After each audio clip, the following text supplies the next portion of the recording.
I'm back. And after a 1 week break, I hope my channel isn't dead. Oh wait, my last video did incredibly good. Thank you guys. And today I'm not creating a 2.0 skin. Today I thought it would be really cool if agent contracts would add a new tier.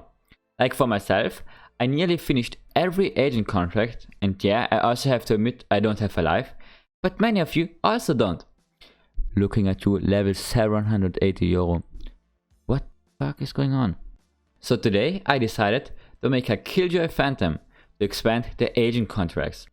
Thanks to Jetleak's arts for the idea and the duty concept. Link in the description. Thyros.exe. Before we start, don't forget to like and subscribe and write your suggestions on what skins I should make in the future in the comments below. Let's start. I started out with stealing this concept art and then putting it into Photoshop. I had to proportion it correctly so it didn't look off at the end. And yeah, I forgot to record this part, so in the background is a simple recreation.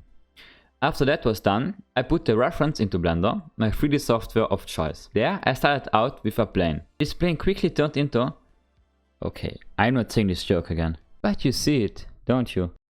Okay, moving on. Firstly, I started with detailing the magazine. After I got all of the parts of the magazine, I added the bevel modifier. I did this because I don't like sharp edges. Then I started to work on the barrel. And if you haven't figured it out yet, this phantom is based on the sentry bot. So the barrel was mainly inspired by the sentry bot barrel. Then I added this grip and this lever that you pull back after you reload. I don't know what it's called, but after that I added the handle. And then the biggest part followed, the actual sentry bot. At first it was a sad yellow cylinder, but after a while it started to take shape. But before I added the iconic eyes, I had to upscale the actual texture from the sentry bot. Then, after I added the eyes, I finished up the barrel and I think it looks really cool now. Then I focused on the main body. There I added these orange lines that also come straight from the sentry bot. And now I focused on the last part that looked unfinished, the gun stock. I added simple shapes to give it some form and also connected the belt feeder to the gun stock.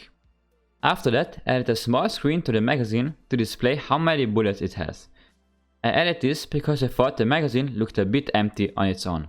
At this point I'm nearly finished, and so I started to work on the VFX. I extracted the sentry bot muscle flash in Premiere and then imported the movie clips with transparent background back into Blender. And now let's come to the actual final part of the model, the viewfinder. I don't know why I always leave the viewfinder as the last part to add, but after I added it, it was all done. Then I could focus on animating and then finally rendering it. You can see the final animation in a second, but before, don't forget to like and subscribe and write your ideas what I should do next in the comments below. And don't forget to check out Jetleak's arts on Twitter for the original concept. By the way, you can follow me there too. Now, let's watch the animation.